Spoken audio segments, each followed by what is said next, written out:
Day of history and hope.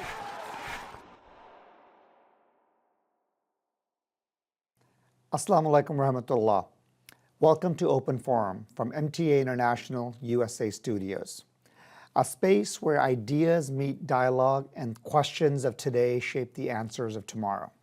In each episode, we take you on the most pressing, fascinating, and perhaps challenging issues of our time.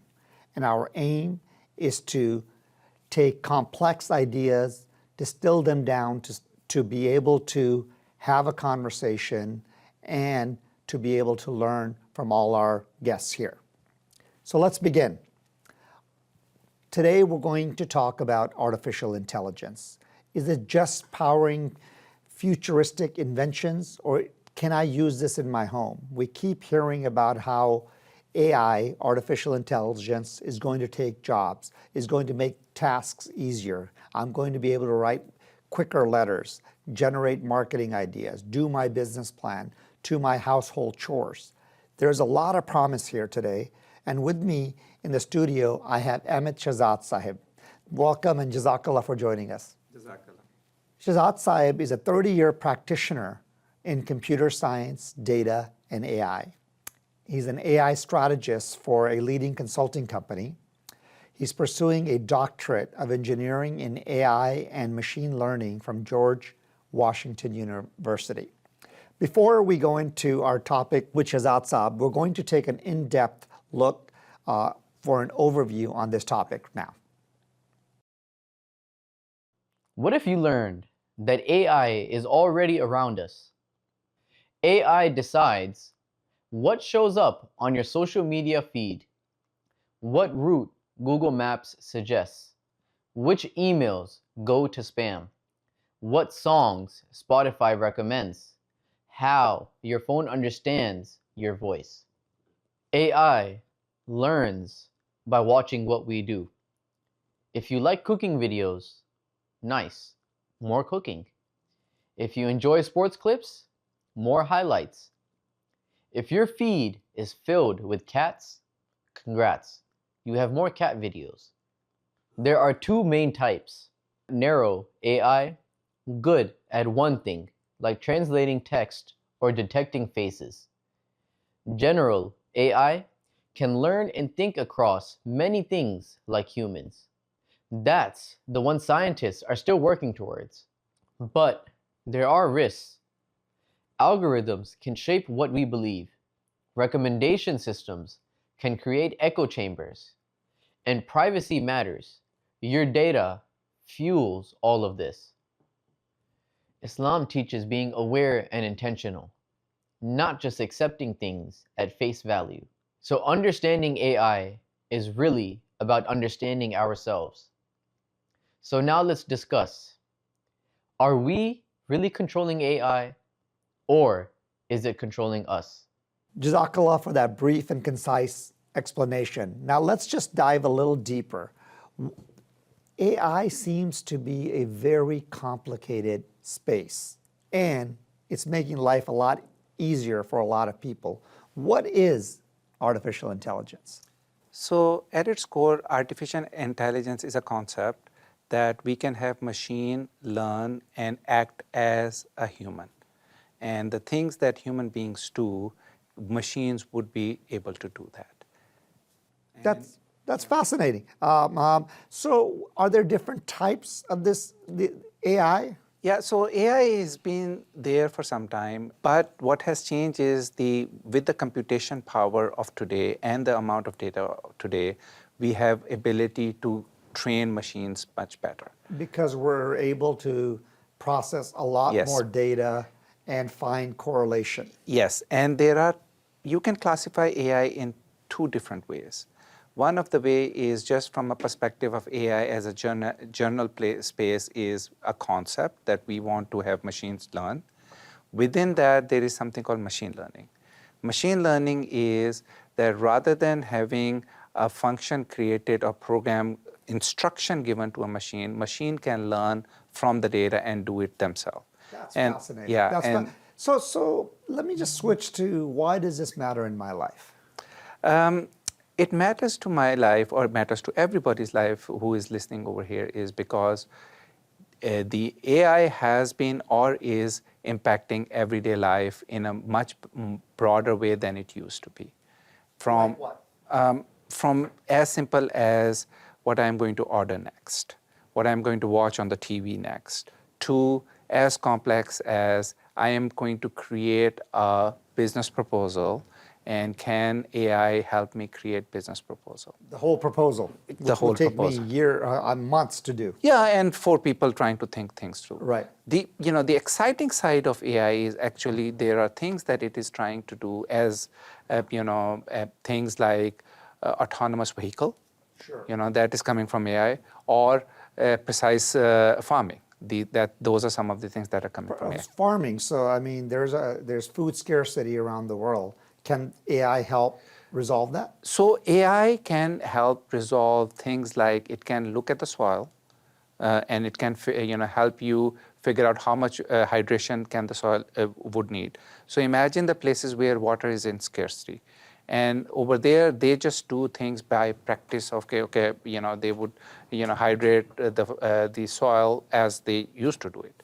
But what if Earth can tell how much water it needs, or what you're trying to plant, how much nutrition that needs? So those type of things So AI get can much answer. more precise. So it will increase the amount. It not increase or only increase. It can increase the amount of that the Earth is producing, but it can decrease the cost it takes to produce And that. optimize it. Yes. That's fascinating. So is there anything I should be worried about? Now, I use it for, if I need to write a legal letter, if I need to do some accounting, to make a plan for a vacation, itinerary, I can do all those things.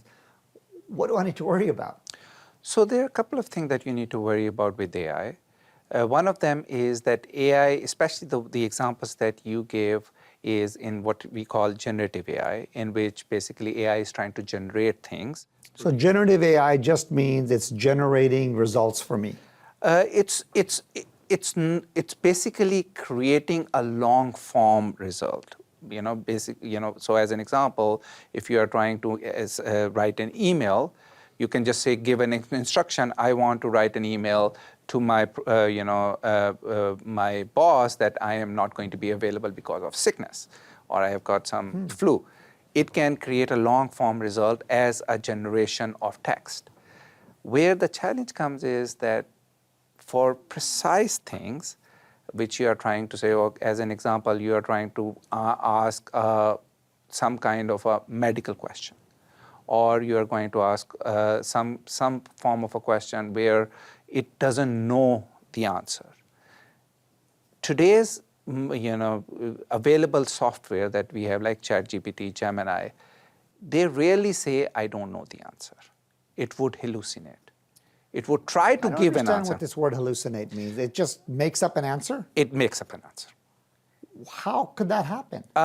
Because imagine that you are a student and a teacher asks you a question and you don't know the answer to the question. You would try to make things up, right? So it does the same thing. The only thing is that you have a teacher that can recognize if the person is lying or not, or something, making things up, or they have understanding of things. In some cases, we are trying to ask things which we don't have domain knowledge of. And when you get the hallucinated answer, you don't know if it's a right answer or wrong answer. There's biases. So if I'm a young person, I know AI is coming. A lot of people are using it. There's some great examples. There's a lot of jobs for it. How do I prepare to go into the AI field of work? I don't even know how to ask that question. So, there is a typical answer to that. Follow the STEM line. Obviously, that helps because you have math, you have computer science, you have, physics. But I would say, in my mind, the most important thing is critical thinking. And the second most important thing is affinity to data. Can you look at the data and can you pretty much fall in love in looking at the data and figuring out what is happening over there? Those are, in my mind, the two most important things. So understanding math and being able to interpret data. Interpret data, as well as your ability of just just critical thought process, problem solving. Because most of the people that, at least in the businesses, when they are looking at application of AI, they're trying to solve a problem. And if you have an ability to solve the problem, you would be valuable in the job market. That's fascinating. You know, we're going to take a break and see what the average American's opinion is on technology and these developing technology that's coming in and that's changing their lives and what they think about it. We're going to go do that and then come back just in a few minutes. Sure. Assalamu alaikum wa rahmatullahi wa barakatuhu. We're here in the heart of New York City at Times Square today to ask various people about their opinions on these new technologies that are coming out, whether that's self-driving cars or AI in general. Let's find out what people on the street are saying. What are your thoughts on AI? AI? I think AI is gonna be the future because everything is gonna be made it by AI, like in a couple years in the future. What is AI, artificial intelligence, and do you use it? I use AI on a regular basis. I'm an interpreter, and we have to use AI to get ourselves prepared when we go to a meeting. And artificial intelligence, I think, is the real game changer. If you look at the amount of VC invested in this area, it's more than doubling. It's doubling maybe every 2 years. Yeah. And AI is going to truly be the game changer. It will change the way people think. It will change the way we work and live. Yeah, I think AI is here to make life easier for everyone, and you have to use wisely. So depending on how you use it, can help you a lot. And I think like in the other platforms of IA and the government using them, like I think it depends on the government that we're speaking, but of course it's gonna like control or try to see what people think, what influence people ideology, and of course if you use it for the bad, it's gonna be bad, you know. Right. So there you have it. You've heard it from people on the street regarding their opinions on these topics. And you can tell people are either very familiar with it and they have very thoughtful sort of thoughts about it, or they're rather unfamiliar, or they might have heard of the name and they're more curious about how it works and what it does. So with all that, let's go back to the studio with Muhammad Ahmad Chaudhary Saab.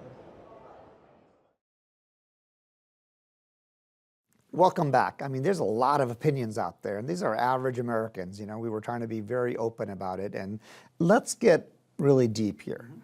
We've been talking about AI and the great things it can do, make my whatever tasks I do in an 8-hour day at work. Hopefully it does it in 4 hours so I have more time to myself, because it can take some repetitive tasks and do them for me, so it accelerates. We talked about how I need to be able to have the critical thinking skills to be able to distill what it produces. Should I be afraid that it's eventually going to take my job? Would there be some jobs that are going to be impacted by it? Yes. But with that, the opportunity that is over there is that we have an ability to do things that we were not able to do before.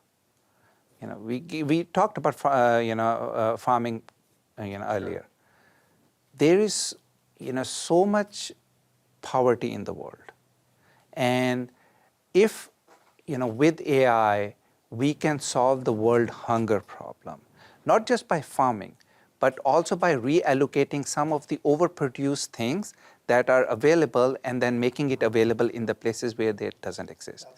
That type of problem is a human problem that human beings can solve. I understand that, but if I'm working in accounting and my balance sheet will be produced by AI, what am I going to do all day? You'll be doing some more critical thinking based problems. So if you talk about accounting, accountants are not just over there to churn the numbers. They're also looking at what should we do to improve my bottom line as a company. That's a critical thinking problem. So can I improve the situation based on, as an example, when calculator came, we started doing much bigger things with the help of calculator. Same way we can do things with AI. So I guess the question that we struggle with is this machine learning and the incredible amounts of data. In some ways, it seems it can do much more than a human brain can do. Is it as smart as a human brain, and is it going to as intelligent, and can it understand things like a human brain? Can it interpret things? Seems like with hallucination and all those issues, it probably can't. So, can the computer today think the way human beings think? The answer is no. What AI does is it basically does pattern recognition. It has a lot of data. It tries to figure out how the data is correlated to each other, and it is going to respond to the question that is asked. And so in so many words, it's just looking at, doing some kind of a data mining. It's not truly, if you ask a question, it doesn't know what you are asking. It's just going to correlate that with the similar questions that were asked before. So humans still have an advantage at the moment. I am an optimist. I think human beings have a capacity to grow. And if we are, as things are being moved from human beings to a machine, there are more bigger problems that we can solve. So if I have not been exposed to AI, it seems like these tools that are available online, some of them are free on a limited basis as well. Where do I start? Basically, if you are able to ask someone a question in a person, you can do the same thing with some of these, softwares. Where should I start? You have two ways of looking at this. First of all, obviously, the interface to that is through keyboard or your phone. You can do that, or with voice recognition.